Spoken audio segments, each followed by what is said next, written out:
সৃষ্টি কৰাই হ'ল মেইন কাম। কাৰণ তেওঁলোকে এইটো কথা জানে যে এইটো হাইকোৰ্টৰ বিচাৰি ঋণ হৈ আছে, এতিয়ালৈকে কোনো সিদ্ধান্ত হোৱা নাই।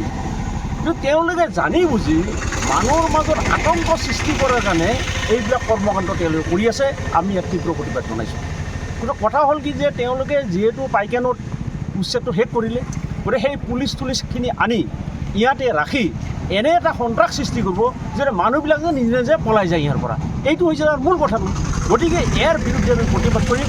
অহা 15 জুলাই আমি ডিচি অফিচৰ সন্মুখত 2 ঘণ্টীয়া আমি এটা অৱস্থান ধৰ্ম কৰিম, য'ত আমাৰ সৰ্বভাৰতীয় MLA মনোৰঞ্জন তালুকদাৰ আহিব, আমাৰ CPMৰ ষ্টেট ছেক্ৰেটাৰী সুপ্ৰকাশ তালুকদাৰ আহিব।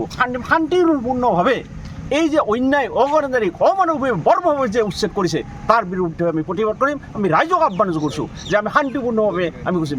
ইয়াতে নহয়, বিভিন্ন ঠাইত তেওঁলোকে এই ধৰণৰ অমানৱিক উচ্ছেদ কৰি আছে। আম্বানীক আজি আদানীক মাটি দিয়াৰ কাৰণে পৰিকল্পনা কৰি আছে। সাধাৰণ মানুহক আজি তেওঁলোকে দিয়া নাই। সেই মাটি আজি যিটো বাতৰিকাকত ওলাইছে যে বিঘা প্ৰতি মাত্ৰ 1 টকাত মাটি দি আছে, আৰু আমাৰ খিলঞ্জীয়া মাটিক তেওঁলোকে দি আছে মাত্ৰ 1 কঠা 10 লেচা মাটি। তাৰমানে যিহেতু আমাৰ ককাহঁতে হেৰিৰ কাম কৰিছিল, আপোনাৰ ৰাজাৰ হৈও কাম কৰিছিলে, টেক্স কালেকশ্যন।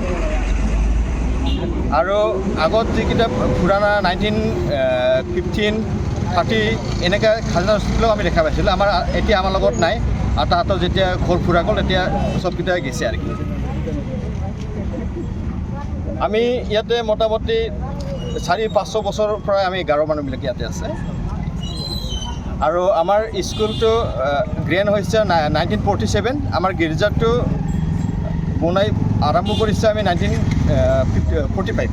যেতিয়া আমাৰ এইটো আমাৰ আমি য'ত বসবাস কৰি আছোঁ, এইটো আমাৰ হেলাবাকৰি ৰেভিনিউ ভিলেজ হয়। আমি বলতমাৰী পঞ্চায়তৰ আণ্ডাৰত থকা মানুহ।